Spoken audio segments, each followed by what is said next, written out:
ఒకప్పుడు తెలంగాణ పల్లెల్లో తాటి చెట్ల నుంచి తీసుకొచ్చిన స్వచ్ఛమైన కల్లు అలసిన శరీరాలకు సేద తీర్చే అమృతంలా ఉండేది. దీన్ని అప్పట్లో ధన, పేద తేడాలు లేకుండా అందరూ తాగి ఆరోగ్యంగా జీవించేవారు. కానీ కాలక్రమేణా ఆ స్వచ్ఛత కనుమరుగైంది. తాటి చెట్లు తగ్గిపోయాయి. వాటి స్థానంలో రసాయనాలతో నిండిన కల్తీ కల్లు రాజధాని నగరంతో పాటు రాష్ట్రం అంతటా విస్తరించింది. ఇది కేవలం పానీయం కాదు, ఒక కాలకూట విషం, ఒక గరళం. ఆనాడు అమృతం చిలికినప్పుడు శివుడు ముల్లోకాలను కాపాడడానికి గరళాన్ని గొంతులో దాచినట్లే, ఈనాడు పొద్దంతా ఎండనక వాననక కాయ కష్టం చేసి ఆ నొప్పులకు ఒళ్ళంతా పచ్చి పుండైతే దాన్ని ఆదమర్చి నిద్రపోవడానికి ఒక పేదవాడు ఈ కల్తీ కల్లు అనే గరళాన్ని మింగుతున్నాడు. దాంతో క్రమంగా వారు ఆరోగ్యాన్ని కోల్పోతూ వారి జీవితాలను, వారి కుటుంబ సభ్యుల జీవితాలను ఈ కల్తీ కల్లు చిన్నాభిన్నం చేస్తోంది. ఈ ముఖ్యమైన అంశం గురించి ఈ వీడియోలో పూర్తిగా తెలుసుకుందాం. అంతకంటే ముందు మన ఛానల్ సబ్స్క్రైబ్ చేయండి, మాకు సపోర్ట్గా ఉంటుంది. ఇక విషయంలోకెళ్తే ఉమ్మడి ఆంధ్రప్రదేశ్లో కూడా ఈ కల్తీ కల్లు బెడద పెరిగి ప్రజారోగ్యానికి ముప్పుగా మారినప్పుడు అప్పటి కాంగ్రెస్ ప్రభుత్వం కల్లు కాంపౌండ్లపై నిషేధం విధించింది. అది ఒక సముచిత నిర్ణయంగా మేధావులంతా భావించారు. కానీ తెలంగాణ ప్రత్యేక రాష్ట్రంగా ఏర్పడిన తర్వాత ప్రజల ఆరోగ్యం పట్ల మరింత కఠినంగా వ్యవహరించాల్సింది పోయి అప్పటి ముఖ్యమంత్రి కేసీఆర్ ఈ కల్లు కాంపౌండ్లను తిరిగి తెరిపించారు. అదే ఈ ఘోరానికి స్వాగతం పలికినట్లయింది. అసలు ఈ విపత్తు ఎలా మారిందంటే, ఈ కల్తీ కల్లుకు అలవాటు పడిన వేలాది మంది ప్రజలు అది దొరకనప్పుడు పిచ్చి పట్టిన వారిలా ప్రవర్తిస్తున్నారు. ఎర్రగడ్డలోని మెంటల్ హాస్పిటల్లో రోగులతో కిటకిటలాడిందనే వార్తలు నిత్యకృత్యమయ్యాయి. ఇది ఒక విచిత్రమైన భయానకమైన పరిస్థితి. ప్రజలు ఈ కల్లు తాగినా చనిపోతున్నారు, తాగకపోయినా చనిపోతున్నారు. ఇదొక విరుద్ధమైన స్వభావం కలిగిన ఉపద్రవం. ప్రజల జీవితాలను నాశనం చేస్తుంది. దీనికి గతంలో జరిగిన కొన్ని ఘటనలను ఉదాహరణగా మీతో పంచుకోవాలనిపిస్తుంది. ఇంకా మన ఛానల్ సబ్స్క్రైబ్ చేయనట్లయితే ఇప్పుడే సబ్స్క్రైబ్ చేయండి, మాకు సపోర్ట్గా ఉంటుంది. నిర్మల్ జిల్లాకు చెందిన ఒక యువకుడి కథ ఈ కల్తీ కల్లు విషాదానికి ప్రతీకగా నిలుస్తోంది. ఉపాధి కోసం దుబాయ్ వెళ్లిన ఆ యువకుడు అక్కడ కల్తీ కల్లు దొరక్క, సాధారణ మద్యం అతనికి పడక విత్డ్రాయల్ సిండ్రోమ్ అనే రుగ్మతతో పిచ్చి పిచ్చిగా ప్రవర్తించడం మొదలుపెట్టాడు. చివరికి మతిస్థిమితం తప్పి ఎటో వెళ్ళిపోయి చివరకు శవమై కనిపించాడు. ఇది ఒక్క నిర్మల్ యువకుడి కథనే కాదు, కల్తీ కల్లు విషవలయంలో చిక్కుకున్న వేలాది మంది బాధితుల నిశ్శబ్ద రోదన. ఇంకా వెలుగులోనికి రానివి ఎన్నో కథనాలు. ప్రభుత్వం, అధికారులు ఈ సమస్య పట్ల అలసత్వం వహించారని స్పష్టంగా తెలుస్తోంది. 12 మందికి పైగా మరణించి అనేక మంది ఆసుపత్రుల పాలయ్యాక గానీ వారికి కళ్ళు తెరుచుకోలేదా? అప్పటిదాకా ఏమీ తెలియనట్టు నటిస్తూ హఠాత్తుగా దాడులు చేయడం, కాంపౌండ్లను మూసివేయడం మొదలుపెట్టారు. కొన్నింటికి అసలు లైసెన్సులే లేవట. నిజంగా ఎక్సైజ్ శాఖకి తెలియదంటారా? వారు ఈ పాపంలో భాగస్వాములు కాదంటారా? నాయకులు తక్కువేం కాదు, తిలా పాపం తలా పిడికెడన్నట్టుగా ఈ వ్యవస్థీకృత నేరంలో అందరూ భాగస్థులే. సాధారణంగా ప్రస్తుతం గౌడన్నలు చాలా మటుకు తాళ్ళు ఎక్కడం మానేశారు. దానికి కారణాలు అనేకం.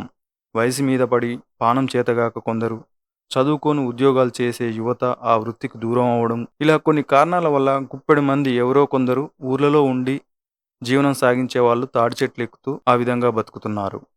నిజానికి ప్రస్తుత పరిస్థితుల్లో తాటికల్లు హైదరాబాద్కి తరలించే అంత స్థాయిలో ఉత్పత్తి అవ్వడం లేదు. దీని కన్ఫర్మేషన్ కోసం ఏ ఊర్లోకెళ్ళి గౌడన్న అడిగినా కూడా ఇదే చెప్తారు. చుట్టుపక్కల ఉన్న ప్రాంతాలకే కళ్ళు ఉందా అన్నా అని అడిగితే తమ్మి అయిపోయింది అనే పరిస్థితులు ఊర్లలో ఉంది.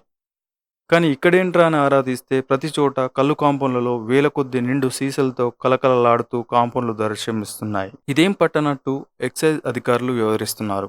కానీ ఊర్లలో కొన్ని తెగలవారు, కొన్ని జాతుల వారు సహజ సిద్ధంగా కావచ్చు, లేకపోతే బెల్లం పానకంతో కావచ్చు, వారి అవసరాల కోసం కావచ్చు, లేదా విక్రయించడానికి కూడా కావచ్చు, సారా బట్టీలు చేసి అదేనండి గుడుంబా తయారు చేస్తారు కదా, వాళ్ళని పట్టుకొని బట్టీలు పగలగొట్టి ఫోటోలని పై అధికారులకు తెలిసేలా పేపర్లలో, సామాజిక మాధ్యమాల్లో వైరల్ అయ్యేలా చేస్తారు ఈ ఎక్సైజ్ అధికారులు. ఇక్కడ ఒక విధంగా మనం మాట్లాడుకుంటే ఆ సారాకు ఈ కళ్ళుకు పెద్ద తేడా లేదు. ఇంకా దానికంటే ఇదే పెద్ద డేంజర్ అని నిపుణులు అంటున్నారు. సారా తాగితే బానిసలై ఆరోగ్యం క్షీణించి రోగాల బారిన పడి చనిపోతుంటే, ఈ కళ్ళు తాగి పిచ్చోళ్ళై మతిస్థిమితం లేకుండా అయి చనిపోతున్నారు. సారా కట్టడి మీద తీసుకున్నట్లే దీని మీద కూడా ఎందుకు తీసుకోవడం లేదు అధికారులు, ప్రభుత్వ యంత్రాంగం? ఒక విధంగా చెప్పాలంటే ఈ కల్తీ కల్లు గంజాయి కంటే డేంజర్గా దాపురించింది. అందుకే నేను అనబోయేది ఏంటంటే, ఇలాంటి కల్లు తయారీ కేంద్రాల మీద దాడులు చేయాల్సింది ఆబ్కారీ కాదు, నార్కో డిపార్ట్మెంట్ వాళ్ళు. వివిధ రకాల కొత్త రసాయనాలు కలిపి కళ్ళు తయారు చేస్తున్నారని అధికారులు గుర్తిస్తున్నారట. ఇది మరో రకం ప్రజావంచన. గుల్ఫామ్, ఆల్ఫాజోలం, డైజోఫామ్, కరక్కాయ పొడి, క్లోరోహైడ్రేట్, పేరు ఏదైనా సరే మోతాదు మించితే అది విషమే. వీటిని గుల్ఫామ్ కళ్ళు లేదా సింథటిక్ కళ్ళు అని పిలుస్తుంటారు. మహారాష్ట్రలో తయారైన ఆల్ఫాజోలం తెలంగాణకు చేరుతోందంటే ఇది ఒక పెద్ద మాఫియా నెట్వర్క్. కింద నుంచి పైదాకా మామూళ్ళు ఈ దందాకు అండగా నిలుస్తున్నాయని స్పష్టమవుతోంది. Kilo powder 10 లక్షలంట. 10 గ్రాములతో 1200 సీసాల కళ్ళు తయారవుతుందంటే ఈ వ్యాపారం ఎంత లాభసాటితో అర్థం చేసుకోవచ్చు. దీనికి కారణం ప్రభుత్వం మద్యం ధరలు అందుబాటులో ఉంచకపోవడం వల్ల కూడా అయి ఉండొచ్చని నిపుణులు అభిప్రాయపడుతున్నారు. సీసా కళ్ళు కాంపౌండ్లో 50 రూపాయలంట. పొద్దుందాకా కన్న కష్టం చేసి ఆ నొప్పులు భరించడానికి రేపటికి మళ్ళీ పనికి సిద్ధం కావాలంటే ఆ పేదడొక్క మత్తును కోరుకుంటుంది. దానికోసం వైన్స్కెళ్తే 90 సీసాకు 100 రూపాయలుగా ఉంది. ఆ 100 పెట్టినా అతని కుతి తీరదు. అందుకే పేద కార్మికులు ఈ కళ్ళు కాంపౌండ్లను ఆశ్రయిస్తున్నారు. దీన్నే ఆసరాగా ఆ కల్తీ కళ్ళు తయారు చేసే యాజమాన్యాలు సొమ్ము చేసుకుంటున్నాయి. ప్రజారోగ్యంపై జరుగుతున్న ఈ క్రూరమైన ఘటనలను ఆపాలి. కేవలం అరెస్టులతో, కేసులతో ఈ సమస్య పరిష్కారం కాదు. పీడీ యాక్ట్ పెడతాం అనే హెచ్చరికలు జారీ చేసి కల్తీ కళ్ళు తయారు చేయాలనే ఆలోచన వచ్చినా ఒక్కొక్కరు తోలు తీస్తాం అనే అల్టిమేటం జారీ చేయాలి. ఒకసారి కల్తీ కళ్ళుకు అలవాటు పడితే సాధారణ మద్యం వారికి ఎక్కదు. కల్తీ కళ్ళు విత్డ్రాయల్ సిండ్రోమ్ చాలా భయంకరంగా ఉంటుంది. బాధితులు పిచ్చి పిచ్చిగా ప్రవర్తిస్తారు. ప్రాణాలు కోల్పోయే ప్రమాదం ఎక్కువగా ఉంది. రాష్ట్ర ప్రభుత్వం ఈ కళ్ళు కాంపౌండ్లను మూసివేయాలని నిర్ణయం తీసుకున్నట్లయితే అది ప్రభుత్వ ప్రతిష్టను పెంచుతుంది. కానీ ఈ నిర్ణయాన్ని జాగ్రత్తగా ఒక వ్యూహం ప్రకారం అమలు చేయాలి. బాధితుల ప్రాణాలను, ఆరోగ్యాన్ని దృష్టిలో ఉంచుకొని డీఅడిక్షన్ ప్రణాళికలతో కూడిన ఒక సమగ్ర విధాన నిర్ణయాన్ని ప్రభుత్వం ప్రకటించాలి. హఠాత్తుగా మూసివేస్తే సిటీ రోడ్లపై ఆ కళ్ళు బాధితులు రోడ్లపైకొచ్చి సామాన్యులకు ఇబ్బంది కలిగించే అవకాశం ఉంది. కాబట్టి దశల వారీగా బాధితులకు తగిన వైద్య సహాయం అందిస్తూ వారిని ఈ విషవలయం నుంచి బయటపడేయాలి. అప్పుడే ఈ ఉపద్రవం నుంచి తెలంగాణ ప్రజలకు విముక్తి లభిస్తుంది. నేను ఈ వీడియోలో ఏమైనా అసత్యాలు మాట్లాడి ఉంటే కామెంట్ రూపంలో తెలపండి. నా వీడియోని డిలీట్ చేసుకుంటా. అన్ని సత్యాలే మాట్లాడితే మాత్రం మా ఛానల్ సబ్స్క్రైబ్ చేసి ఆదరించండి. మరిన్ని కథనాలతో మీ ముందుకు వస్తాం. జై హింద్.